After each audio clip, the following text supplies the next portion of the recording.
हारने के किसी प्रयास से अपेरेंटली प्रभावित हैं या कम से कम कुछ आपकी जिज्ञासा है, उसके बारे में जानना समझना चाह रहे हैं।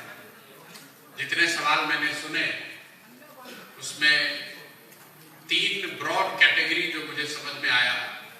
एक तो है वो लोग जो बिहार में विकास होते देखना चाहते हैं, शिक्षा और रोजगार में सुधार होते देखना चाहते हैं, भ्रष्टाचार कम होते देखना चाहते हैं, उससे जुड़े हुए सवाल हैं। कुछ सवाल दल को लेकर है कि जनसुराज इसमें कैसे अपनी जगह बनाएगा, जनसुराज इसमें कैसे जीत पाएगा। और तीसरा, कुछ लोगों ने सवाल ये पूछा कि हम इसमें क्या कर सकते हैं। तो भाई आप शुरू कर लीजिए बिहार से। आपने किसी ने बताया कि सबसे बड़ी समस्या यहाँ पर शिक्षा है, कोई बता रहा है कि रोजगार है, कोई बता रहा है कि भ्रष्टाचार सबसे बड़ी समस्या है। सबसे बड़ी समस्या ये है कि आप और हम सारी समस्याओं को जानते हुए भी उस समस्या पर वोट नहीं करते हैं। और ये हमारा कोई सब्जेक्टिव ओपिनियन नहीं है। आप दरभंगा में बैठे हैं, दरभंगा से ही शुरू कीजिए। लोग कहते हैं कि यहाँ कुछ नहीं बदला, तो भाई कुछ नहीं बदला, यहाँ का एमएलए भी नहीं बदला। दोनों चीज को एक लाइन में लिख लीजिए। आप कह रहे हैं कि दरभंगा में कुछ नहीं बदला, और दरभंगा में पिछला 20 वर्ष से एमएलए भी नहीं बदला। दोनों चीज कैसे हो रहा है? अगर कुछ नहीं बदला तो आपको एमएलए तो बदलना चाहिए था। आप तुरंत कहते हैं भैया विकल्प नहीं है। मेरे भाई विकल्प नहीं है। हमको जहां तक याद है अभी ईवीएम पर नोटा उपलब्ध है। अगर आपको थोड़ी बहुत भी समझदारी है तो नोटा में अगर किसी भी खड़े प्रत्याशी से ज्यादा वोट नोटा में पड़ जाए तो फिर से चुनाव होता है। तो आप लोग तो पढ़े लिखे हैं, बड़े समझदार हैं। तो अगर आपने नोटा पर दबाया होता और नोटा को सबसे ज्यादा वोट आता तो फिर से चुनाव होता यहाँ। तो ये जो भ्रम आपने अपने मन में बना रखा है कि हम तो ठीक हैं, क्या करें, नेता ही खराब है। जहां जाइए लोग यही कह रहे हैं भैया सब खराब है। वित्त रहित शिक्षा की बात सुनिए। इन्होंने कहा कि 30 वर्ष हो गए, वित्त रहित शिक्षकों की हालत बहुत खराब है। हम भी 5000 गांव में पैदल गए, करीब करीब हर दूसरे गांव में कोई न कोई वित्त रहित शिक्षक मिल जाते हैं। बताते हैं कि कितना कष्ट में ये लोग जी रहे हैं। लालू जी के जमाने में तो बर्बाद ही कर दिया गया, नीतीश जी आए तो कुछ प्रलोभन दिए, फिर भी अभी तक कुछ इनको मिला नहीं। कई शिक्षकों ने तो आत्महत्या कर ली, किसी का बेटी का ब्याह नहीं हो रहा है। कुछ आप जैसे लोग प्राइवेट स्कूल में पढ़ा रहे हैं, लेकिन जरा दिल पर हाथ रखकर बताइए कि आप और आपके जैसे वित्त रहित शिक्षक पिछले 20 वर्ष में बिहार में किसको वोट दे रहे हैं? पीछे का याद न हो तो अभी जो एमपी इलेक्शन हुआ है उसमें आप बता दीजिए कि आपने किसको वोट दिया है। आपने वोट भाजपा को दिया होगा, आपने वोट भाजपा को दिया है। और आपकी दुर्दशा के लिए यहाँ पर जिम्मेवार कौन है? वही भाजपा और एनडीए की सरकार है यहाँ। तो मेरे भाई, आप जब अपने लिए नहीं खड़े हैं तो ज्ञान किसको दे रहे हैं? किसको ज्ञान दे रहे हैं? आप कहते हैं भैया वित्त रहित शिक्षकों के लिए आपके पास क्या योजना है? हमारे पास कोई योजना नहीं है और योजना होगी भी नहीं। जिन शिक्षकों की स्थिति अपने इतनी खराब है और वो अपना वोट ठीक नहीं कर पाए, हम आपको योजना क्यों बनाएं आपके लिए? हमको तो मालूम है कि आप वोट वही दीजिएगा जहां आप दे रहे थे। जो खुद की चिंता नहीं कर सकता है उसकी चिंता दूसरा आदमी क्यों करेगा भाई? और आप कोई अनपढ़ नहीं है, आप कोई अनपढ़ व्यक्ति नहीं है। आप मतलब व्यक्ति मत लीजिए, आप लोग पढ़े लिखे लोग हैं। एक बार नहीं 30 वर्ष से नीतीश और भाजपा की सरकार है और बार बार उन्होंने आपको ठगा है ऐसा आपको लगता है, फिर भी जाकर आप उसी को वोट देते हैं। दरभंगा में हम आ रहे हैं, अभी एक जगह से दूसरे जगह जाना यहाँ पर मतलब टेढ़ी खीर है। जहां जाइए आधा घंटा लग जाएगा, जाम लगा हुआ है। यहीं के मंत्री हैं, यहीं के विधायक हैं, यहीं के सांसद हैं और सब ने आपने उन्हीं को वोट दिया है।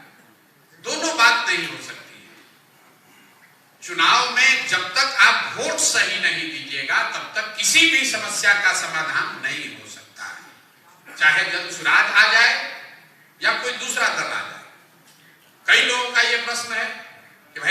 राज पर क्यों भरोसा करें? आप क्यों नहीं? आप भी तो गलत हो सकते हैं, बिल्कुल गलत हो सकते हैं। जैसे दूसरे लोग गलत कर सकते हैं, हम भी गलत कर सकते हैं। भाई साहब ने पूछा सही लोगों का क्या डेफिनेशन है?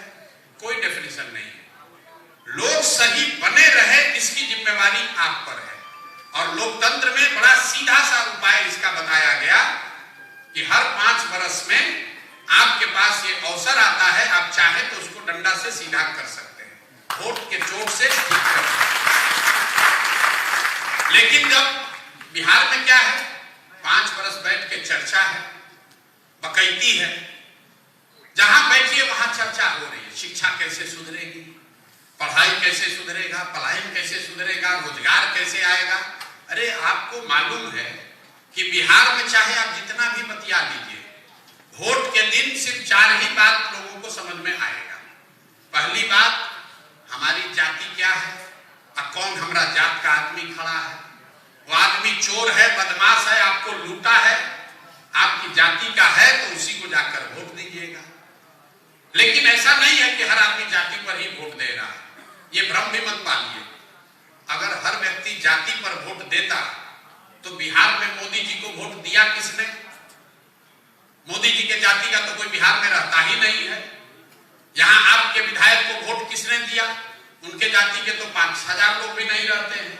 हर व्यक्ति जाति पर वोट नहीं दे रहा, जाति पर कुछ लोग वोट देते हैं। तो जो जाति से बचा वो हिंदू मुसलमान बन गया। यहां बैठे हुए बहुत सारे लोग हैं जिसको चिंता है कि अयोध्या में राम जी का मंदिर बनना चाहिए, दरभंगा में चाहे नदी आपके घर के सामने बह रहा है, कोई चिंता नहीं, तो राम जी का मंदिर बना है। और जो दोनों से बच गया, तो बिहार में एक बहुत बड़ा वर्ग है जिसने लालू जी का जंगल राज देखा है। वो ये कहता है भैया चाहे जितना भी कष्ट हो जाए, हमारा जितना भी नुकसान हो जाए, कुछ भी हो जाए, हमको लालू का जंगल राज वापस नहीं चाहिए।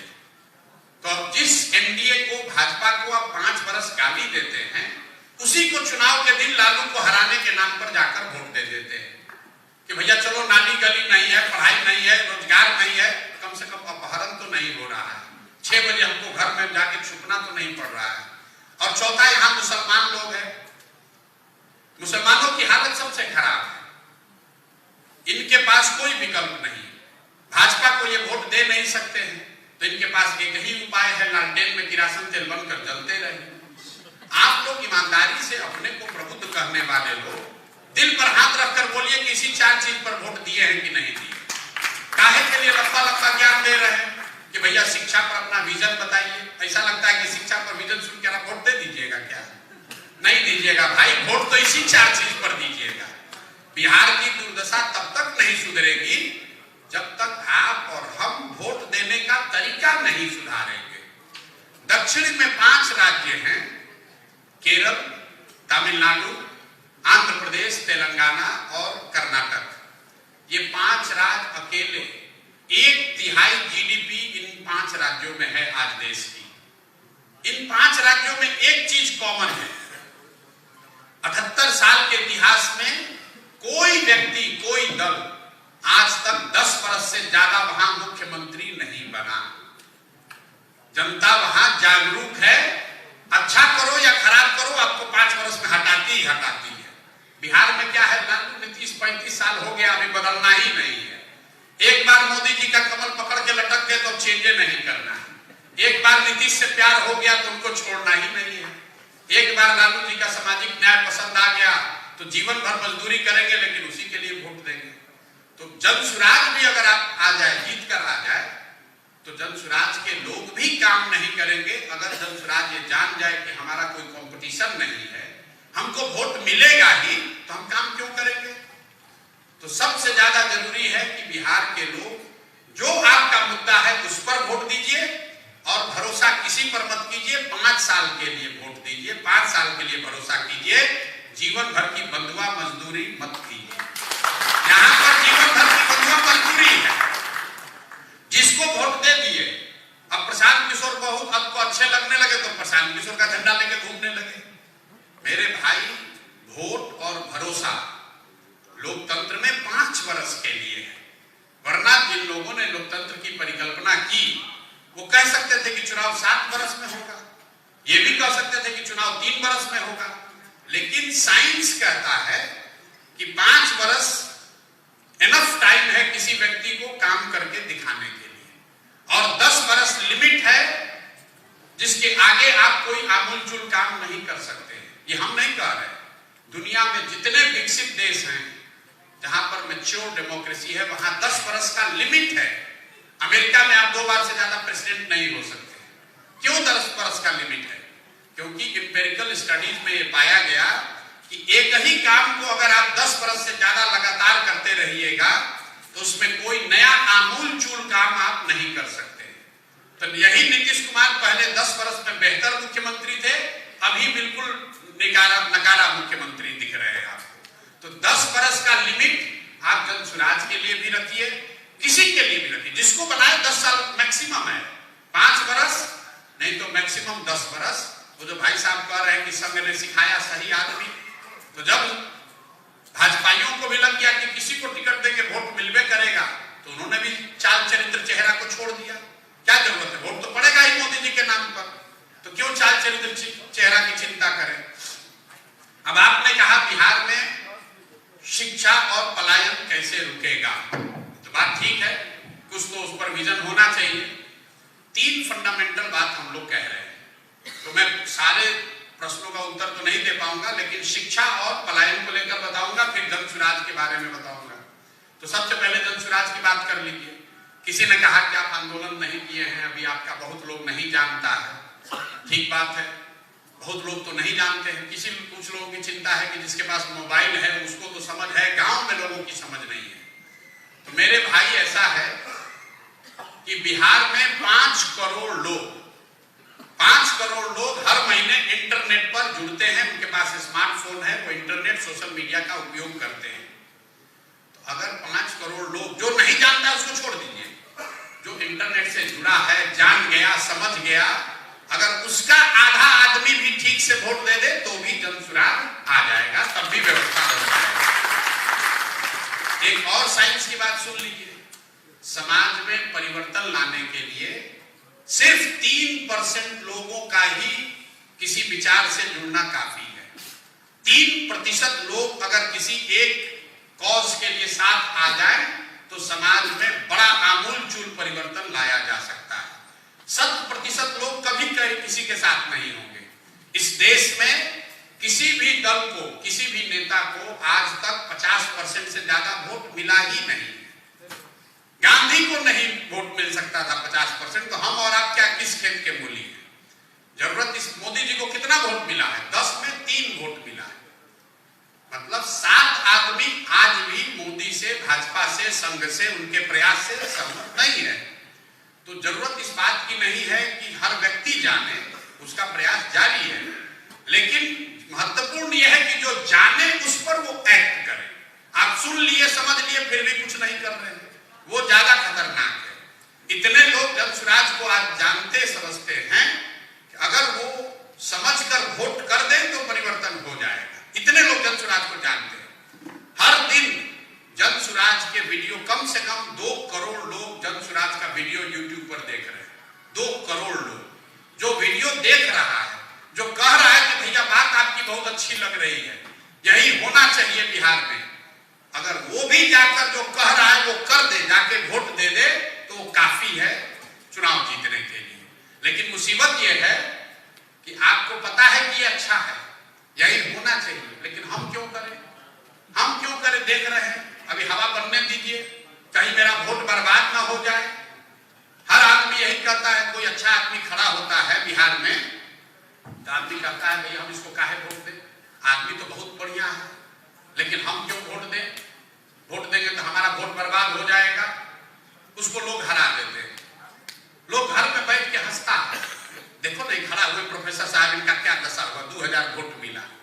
अरे मेरे भाई, जब आप किसी एक अच्छे व्यक्ति को हराते हैं वोट न देकर, तो वो एक व्यक्ति नहीं हारता है, सैकड़ों लोगों की, अच्छे लोगों की राजनीति में आने से हिम्मत उनका टूटता है। सैकड़ों लोगों को लगता है कि भाई हम राजनीति में नहीं आ सकते हैं। लोग बताते हैं देखो खगड़िया को आदमी खड़ा हुआ था, उसको किसी ने वोट नहीं दिया। वो आदमी देखिए दरभंगा में प्रयास किए थे, उनका क्या दुर्दशा हुआ। हम पैदल चल रहे, लोग हंस रहा है, अरे भाई देखो कैसे पगला गए हैं, पैदल चल रहे हैं। अरे भाई हम पर क्या हंस रहे हो? हमको एमएलए मंत्री नहीं बनना है। एमएलए मंत्री बनकर जितनी शोहरत, पैसा, नाम आप कमा सकते हैं, उससे बहुत ज्यादा भगवान की कृपा से हमको पहले से मिला हुआ है। हम ये प्रयास इसलिए कर रहे हैं कि बिहार में सुधार होना चाहिए, और सुधार का प्रयास आप करें या हम करें, प्रयास आज हो या 10 वर्ष के बाद हो, किसी न किसी बिहार के व्यक्ति को ही करना पड़ेगा। खाली ये बतियाते रहने से कि बिहार में बड़ा समस्या है, उससे समस्या दूर होने वाली नहीं है। मैं ऐसा समझता हूं कि इस मिट्टी का कर्ज है। अगर हम लोग जैसा आदमी प्रयास नहीं करेगा तो बिहार में किसका हिम्मत पड़ेगा? इसलिए कर रहे हैं, जीते हारने की चिंता किए बगैर कर रहे हैं। अब आप आ जाइए कि बिहार में ये सुधार कैसे होगा। राजनीति को लेकर आपने कहा यहाँ बाहुबल बहुत है, कोई बता रहा है पैसा चाहिए, कोई कह रहा है जाति है। ये 3 बड़े मिथ हैं कि बिहार में हर चीज जाति पर ही होता है, अंत में वोट जाति पर ही पड़ेगा।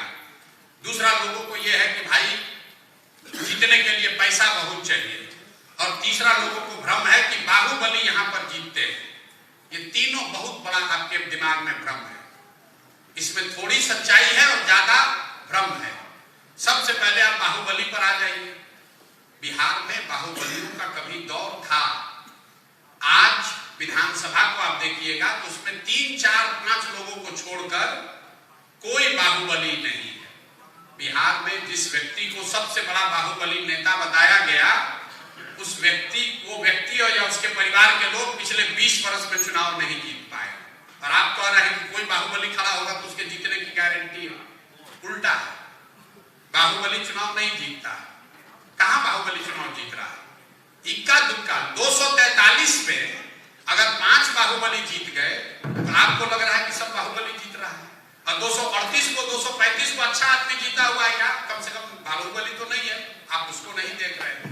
ये फिनोमेना है कि जब रोड पर गाड़ी चलती है तो सैकड़ों गाड़ियां चल रही हैं, आप उसका नोटिस नहीं करते। एक गाड़ी का एक्सीडेंट हो जाता है तो आपको ध्यान रहता है कि वो गाड़ी का एक्सीडेंट हुआ है, इसलिए आपको लगता है कि यहाँ पर सब बाहुबली है। आपको मैं डॉक्टर साहब ये कहूंगा कि जाकर घर पे ये एक्सरसाइज कीजिए कि कितने बाहुबली बिहार में जीते हुए हैं।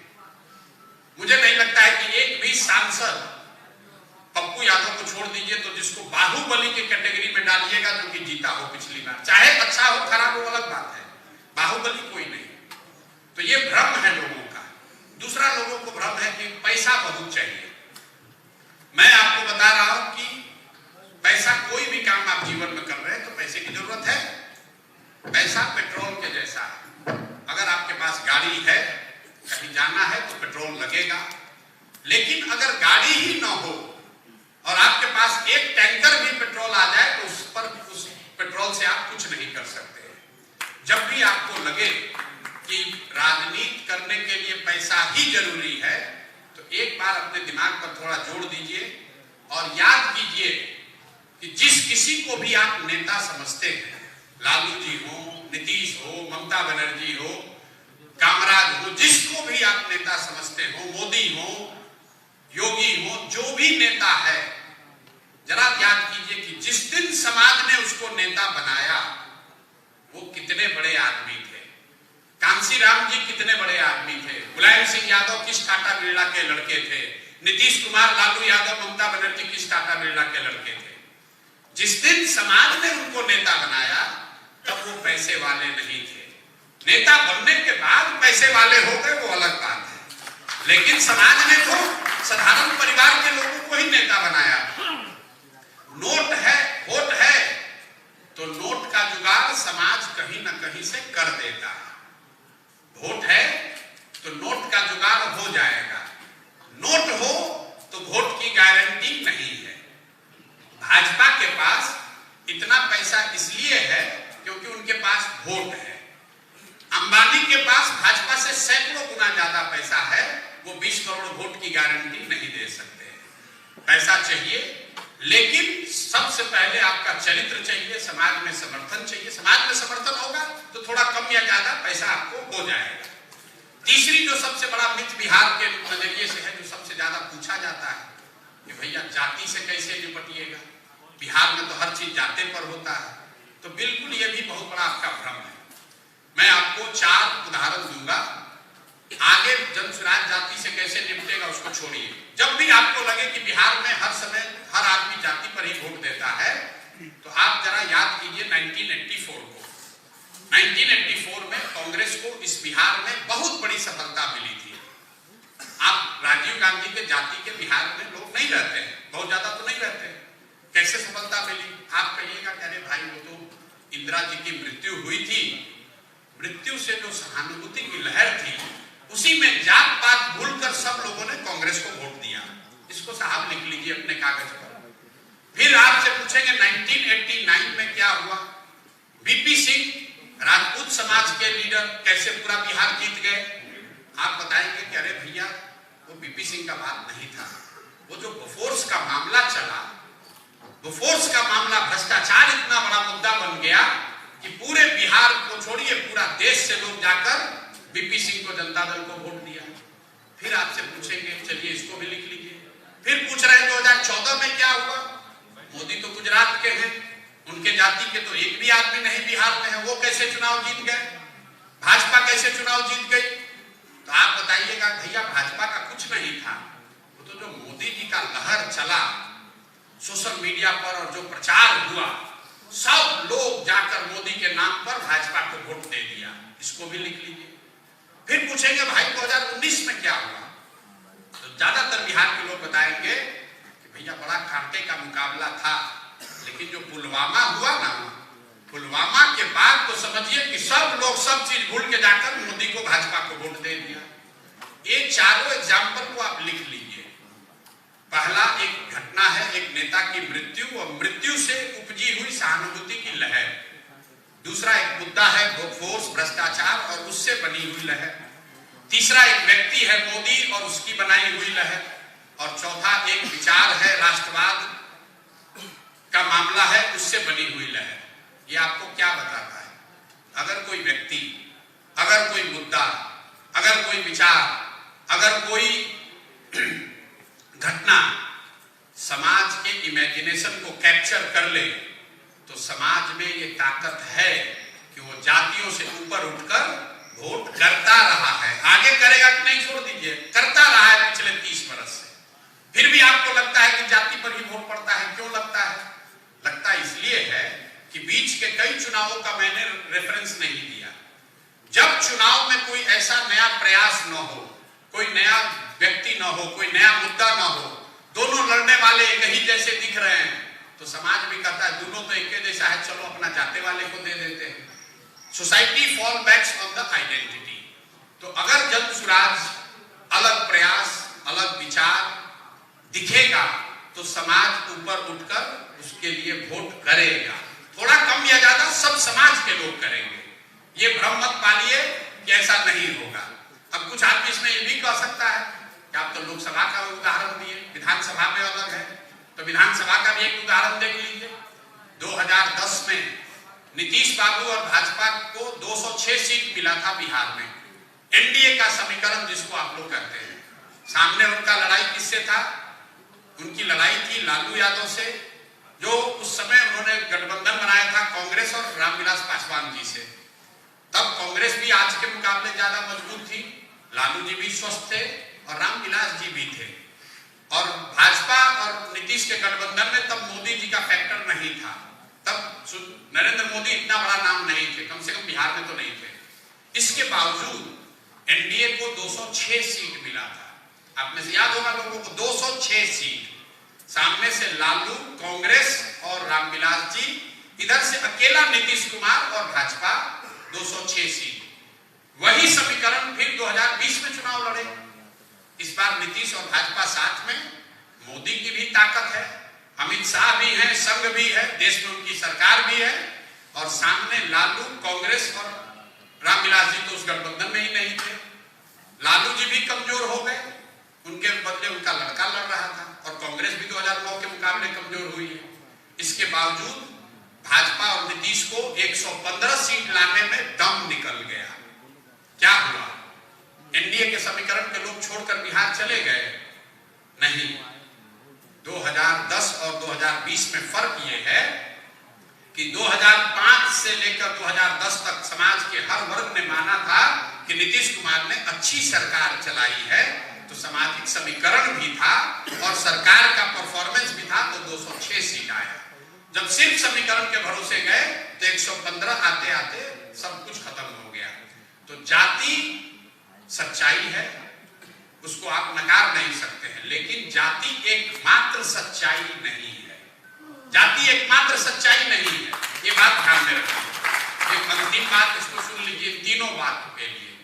जब भी आपको लगे कि भाई हम तो राजनीति में आना चाहते हैं लेकिन कैसे आए, जाति बहुत है, बाहुबल है, पैसा है, प्रशांत के कहने से क्या होता है, तो आप ये समझिए कि अगर आप समाज का नेतृत्व राजनीति के जरिए करना चाहते हैं, राजनीति के जरिए समाज की अगुवाई करना चाहते हैं, तो आपके पास ये विकल्प नहीं है कि सब कुछ सुधर जाएगा तब आप आइएगा, कि जाति न रहे तो हम आएंगे, भाई पैसा का फैक्टर न रहे तब आएंगे। अगर ऐसा हो ही जाए तो फिर आपके आने की जरूरत क्या है?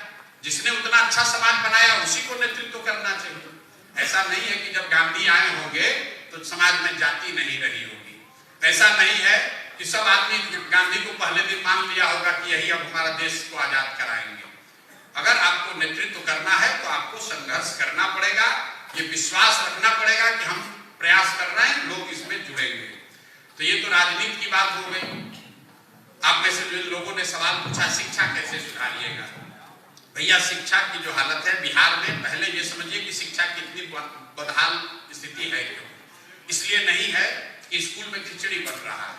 बहुत लोग कहता है भैया खिचड़ी बट रहा है, स्कूल में कहाँ पढ़ाई हो रहा है। अगर खिचड़ी बटने से स्कूल यहाँ पढ़ाई नहीं होती तो आप ध्यान रखिए कि खिचड़ी सिर्फ 7वें क्लास तक ही बढ़ता है। 8वें क्लास से ऊपर पढ़ाई क्यों नहीं हो रही? 8वें क्लास से ऊपर पढ़ाई बिहार में क्यों नहीं हो रही? कुछ लोग कहते हैं कि शिक्षकों की स्थिति खराब है, शिक्षकों की गुणवत्ता खराब है, इसलिए खराब हो गया। चलिए मान लीजिए, अगर शिक्षकों की गुणवत्ता से शिक्षा व्यवस्था खराब हुई है तो पटना साइंस कॉलेज और दरभंगा सीएम साइंस कॉलेज में पढ़ाई क्यों नहीं हो रहा है? वहां पर तो नियोजित शिक्षक नहीं है, वहां पर तो प्रोफेसर लेक्चरर हैं, वहां पर पढ़ाई क्यों नहीं हो रही है? अगर आप शिक्षा की स्थिति को, बदहाल स्थिति को समझना चाहते हैं तो आपको जरा गहराई से देखना पड़ेगा। बिहार में शिक्षा की स्थिति इसलिए खराब है कि समाज और सरकार दोनों की प्राथमिकता में शिक्षा है ही नहीं। मैं समाज को ज्यादा दोषी मानता हूं। समाज के लिए भी जो स्कूल है वो साइकिल का पैसा लेने का, पोशाक का पैसा लेने का, खिचड़ी खाने का सेंटर है।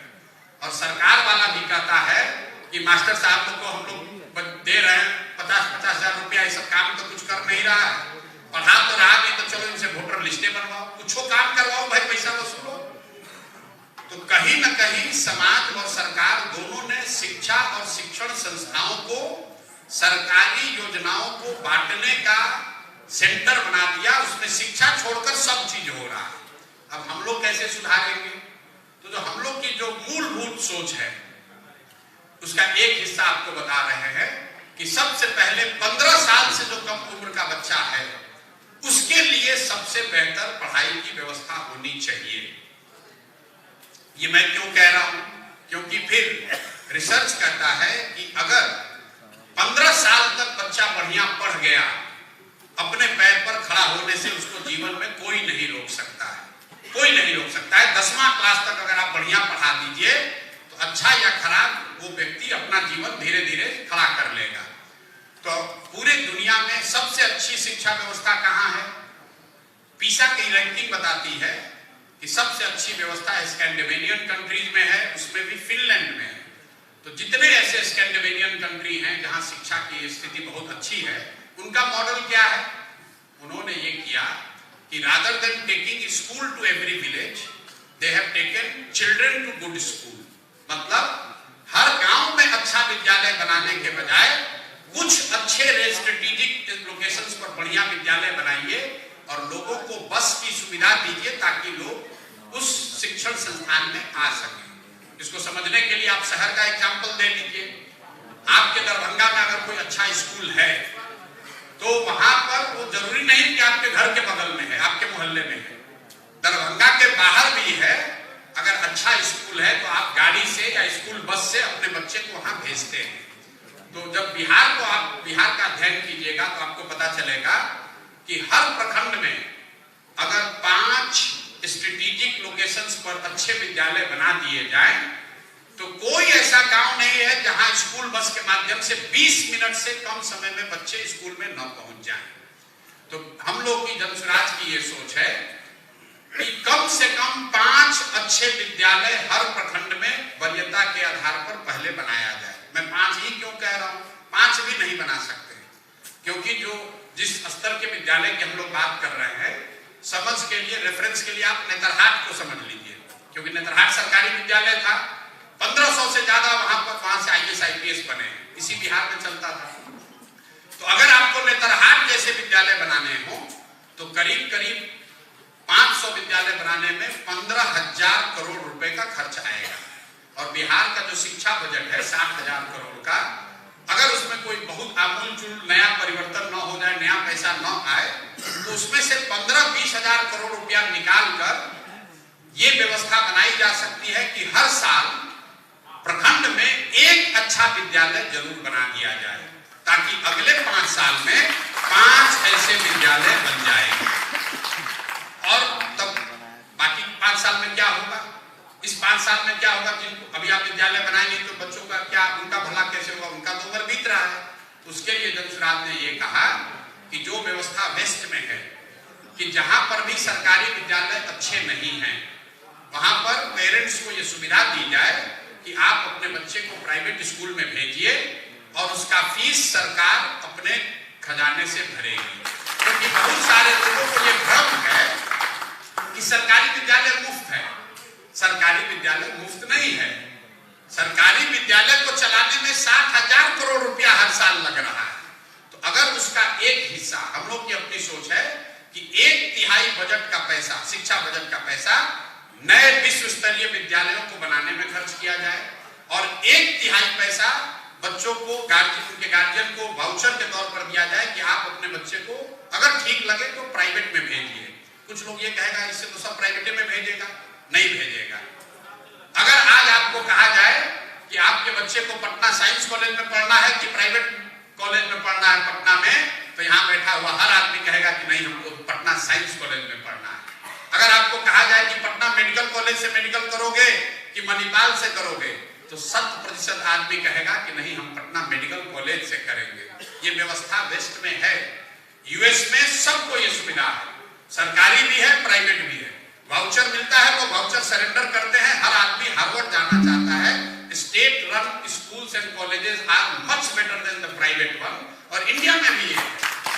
और ये सिर्फ अमेरिका और नॉर्डिक कंट्रीज की बात मैं नहीं कर रहा हूं, हम लोग के RTE कानून में भी ये लिखा हुआ है, जो देश में राइट टू एजुकेशन कानून है, उसमें भी ये लिखा हुआ है कि हर सरकार की ये जिम्मेवारी है कि अगर आप सरकारी संसाधनों से, सरकारी स्कूल से शिक्षा, अच्छी शिक्षा नहीं मुयस्सर करा पा रहे हैं, तो सरकार को प्राइवेट स्कूल के जरिए, प्राइवेट शिक्षा प्रोवाइडर्स के जरिए लोगों की मदद करने की जिम्मेवारी है। ये वैधानिक जिम्मेवारी है।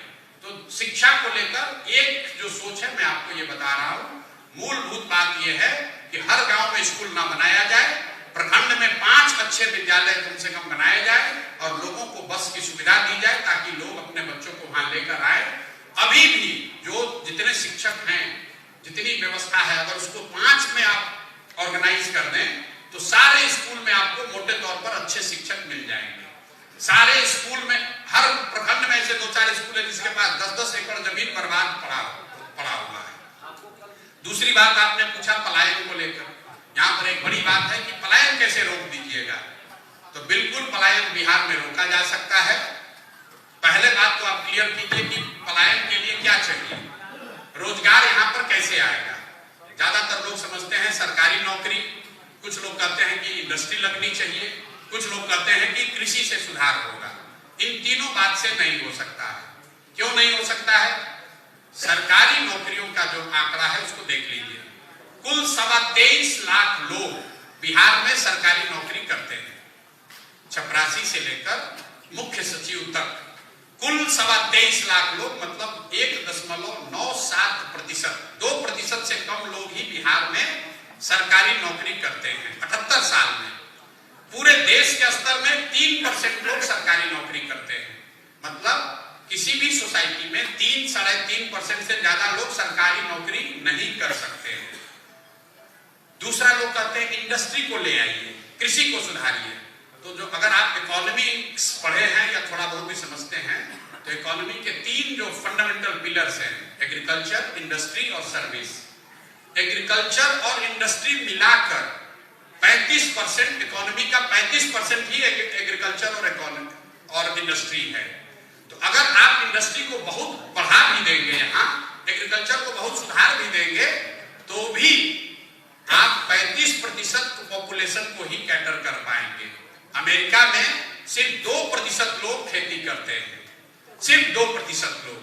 1901 में अमेरिका में 54% लोग खेती करते थे, आज 2% लोग खेती करते हैं। तो ये बाकी के लोगों को नौकरी कहां से आती है? नौकरी आएगी सर्विस सेक्टर से। जो पूरा बिहार की इकोनॉमी है, देश की इकोनॉमी है, देश में 65% इकोनॉमी का हिस्सा है सर्विस सेक्टर, और बिहार में 66%, जो भी इकोनॉमी छोटी बड़ी है उसका 66% है सर्विस सेक्टर। जब तक सर्विस सेक्टर का उद्धार नहीं होगा, उत्थान नहीं होगा, तब तक बिहार में रोजगार लोगों को नहीं मिल सकता है। सर्विस सेक्टर मतलब होटल, स्कूल, पढ़ाई, अस्पताल, रेस्टोरेंट, गाड़ी, कितनी चीजें आप देखते हैं।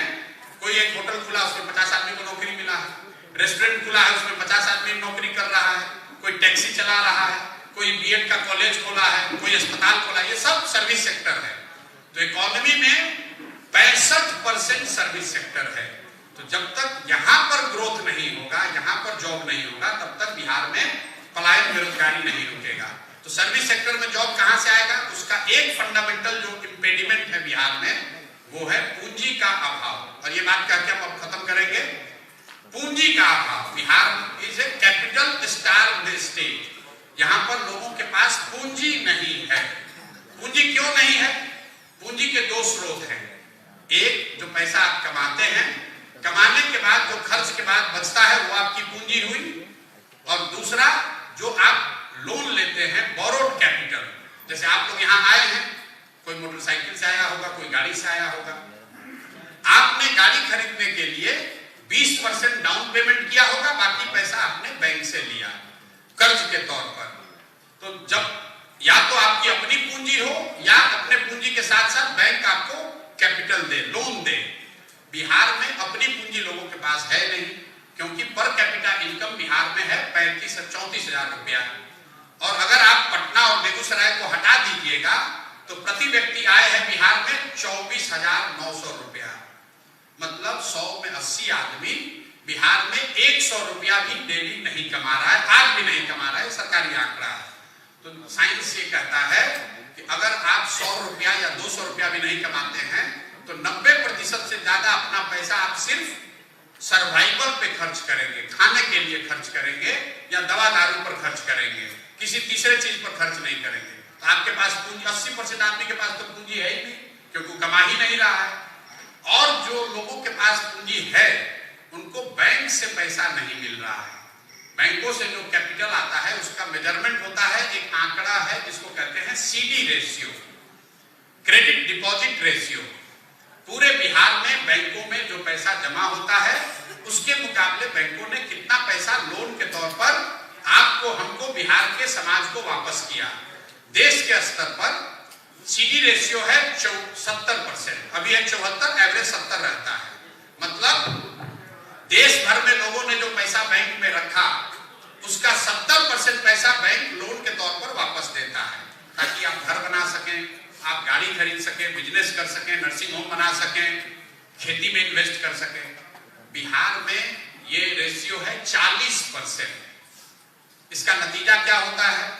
पिछले फाइनेंशियल ईयर में बिहार के लोगों ने, गरीब जनता ने मिलकर बैंकों में जमा किया 4,21,000 करोड़ रुपया। इसको ध्यान से समझ लीजिए। पिछले वर्ष बिहार के बैंकों में हमने, आपने, सबने मिलकर जमा किया 4,21,000 करोड़ रुपया। और अगर 70% तो यहाँ पर पैसा उसके हिसाब से 2,80,000 करोड़ रुपया मिलना चाहिए था, लेकिन मिला कितना? 1,61,000 करोड़। बाकी पैसा कहाँ गया? बाकी पैसा बैंकों ने यहाँ से ट्रांसफर किया कर्नाटक में, गुजरात में, आंध्र प्रदेश में, तमिलनाडु में, केरल में, क्योंकि वहां पर सीडी रेशियो कितना है? 90, 95, 100, 105। और ये हमारा आंकड़ा नहीं है, मैं आपसे सबसे कहूंगा कि जाकर आरबीआई का वेबसाइट देखिए, हर 15 दिन पर यह आंकड़ा जारी होता है। और देश के लेवल पे प्रधानमंत्री के चेयरमैनशिप में कमेटी होती है जो देखती है कि सीडी रेशियो 70 के आसपास बना रहे।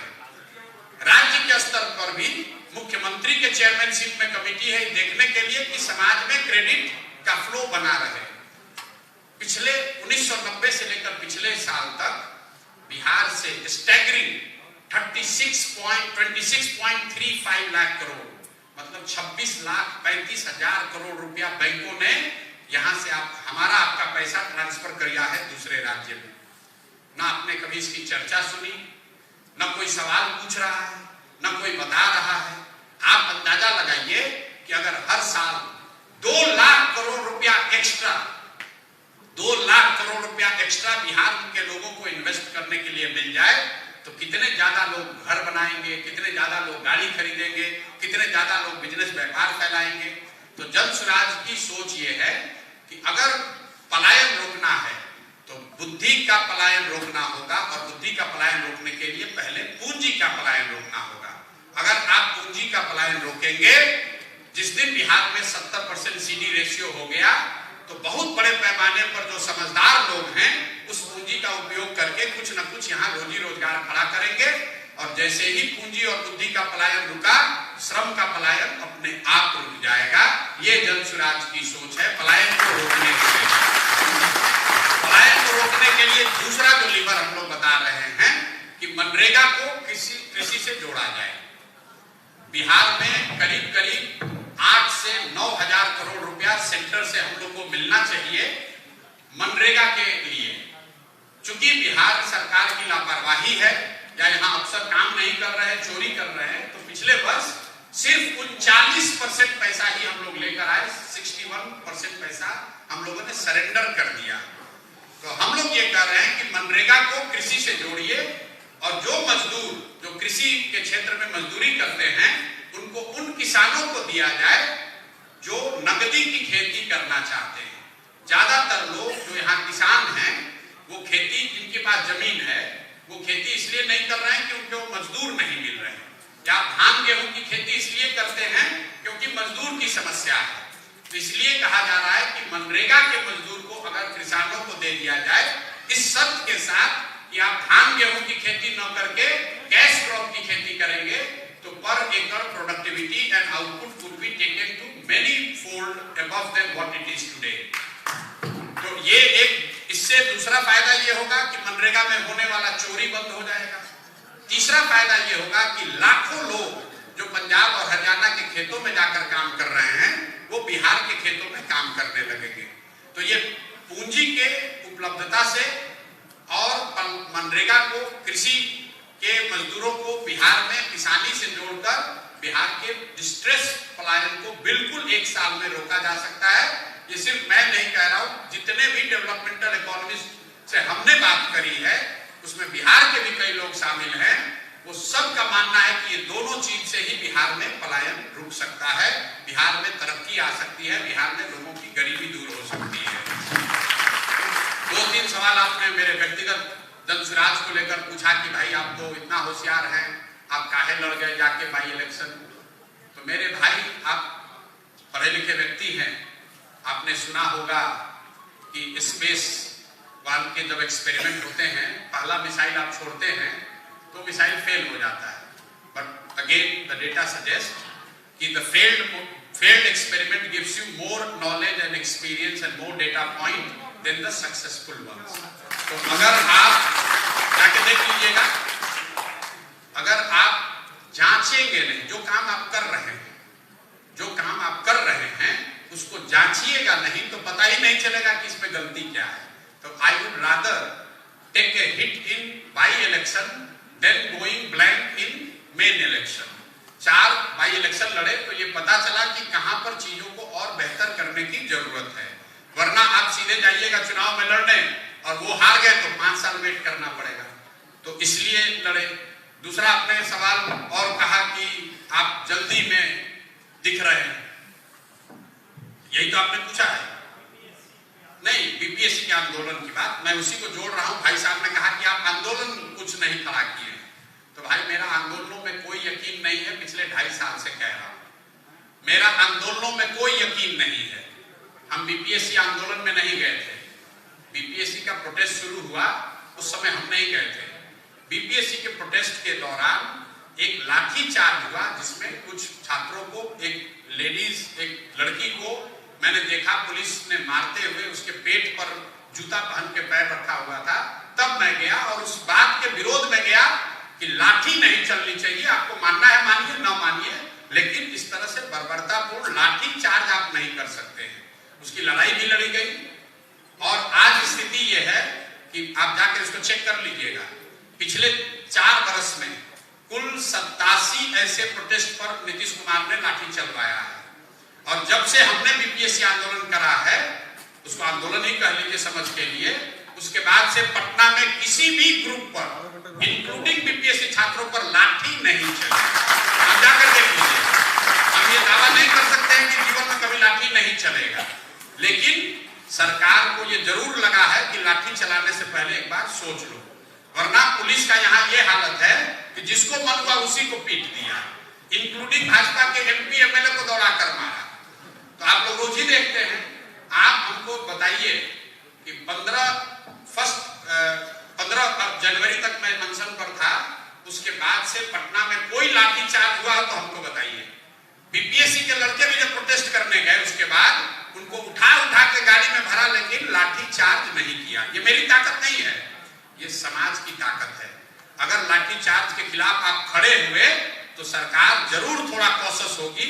जब लाठीचार्ज होता है आप और हम कुछ नहीं बोलते तो सरकार और लाठी मारती है।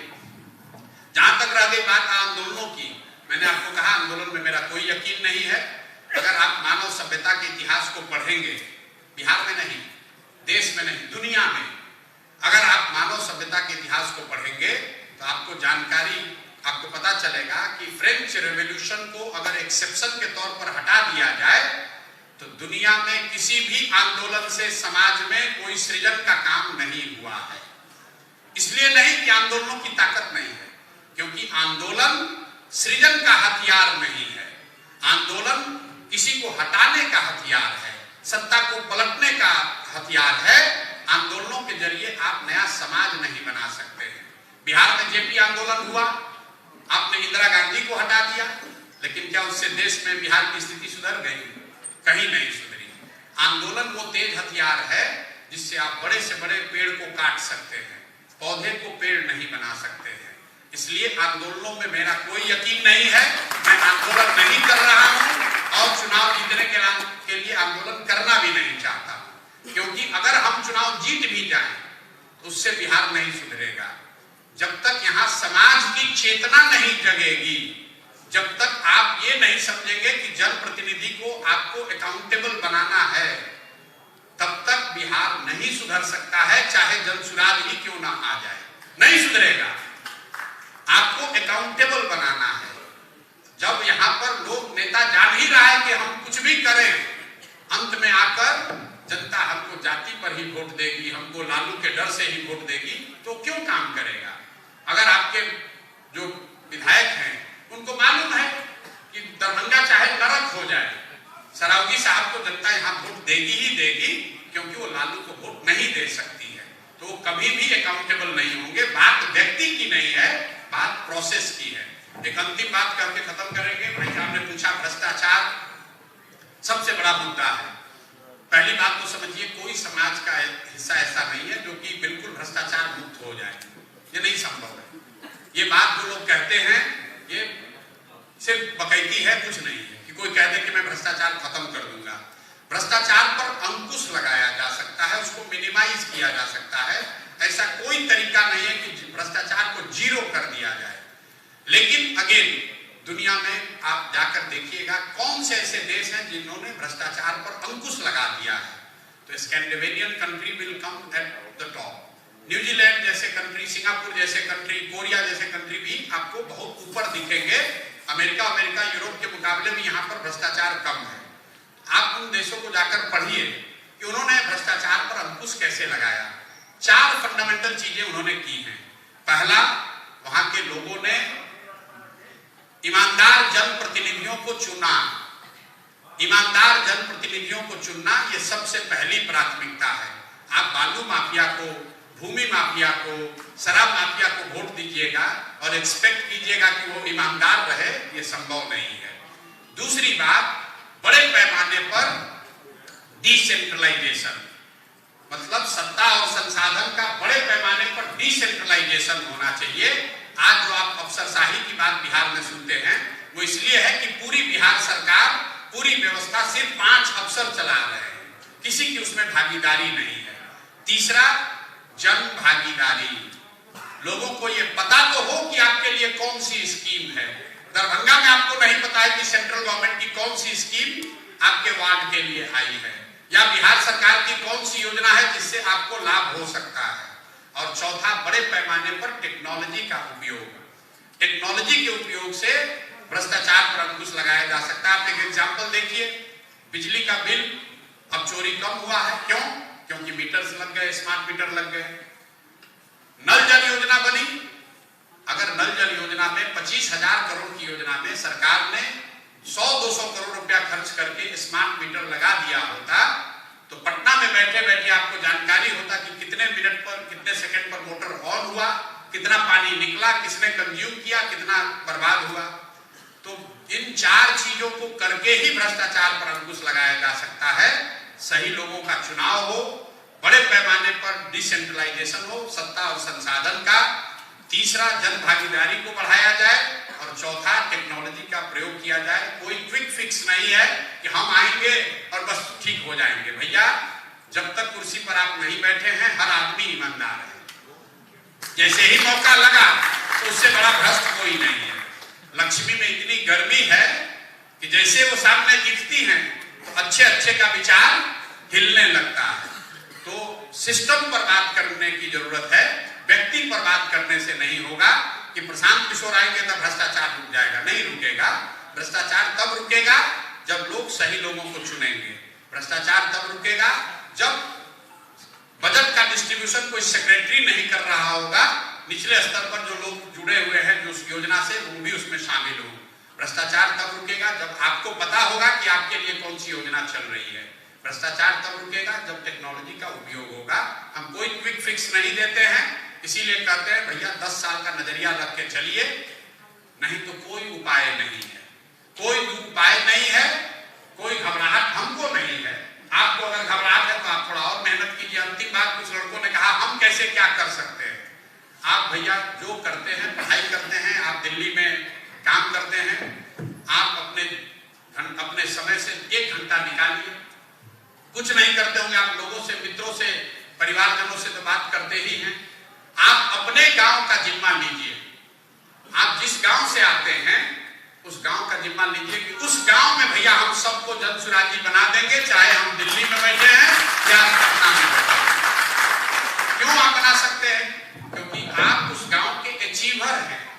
आपको गांव वाला समझता है कि देखिए सोनू है, पढ़ के अमेरिका चला गया है, ये देखिए लड़का पढ़ के दिल्ली चला गया। आपकी बड़ी इज्जत है। तो आप कुछ मत कीजिए, 10 प्रमुख आदमी को उस गांव में फोन कीजिए, उसको बताइए कि अच्छा प्रयास है, इसमें कंधा लगाओ, जीत हार की चिंता किए बगैर लगाओ, हर हालत में लगाओ, तभी बात बनेगी। दूसरा, सोशल मीडिया का जमाना है। हम क्या कर रहे हैं? आप कह रहे हैं हम क्या करें? प्रशांत किशोर क्या कर रहे हैं? हम तो कुदाल नहीं चला रहे हैं, किसी का घर नहीं बनवा रहे हैं, किसी को नौकरी नहीं दे रहे हैं, खाली बात से लोगों को समझा रहे हैं। तो आपको भी यही करना है। जो भी मिले उसको समझाइए कि बिहार को सुधारना है तो भैया कुछ सही प्रयास करो, जीवन में कम से अपने अच्छा करो, दूसरा अच्छा करे न करे, बिहार को सुधारने का अंतिम मौका है, इसके लिए प्रयास करो। मेरी समझ से मैंने सारे क्वेश्चन कवर कर दिया। अगर किसी का छूट गया हो तो पूछ लीजिए, नहीं तो बहुत बहुत धन्यवाद। खाना वाना की अगर व्यवस्था है तो खाना खिला देंगे आपको। बहुत बहुत धन्यवाद।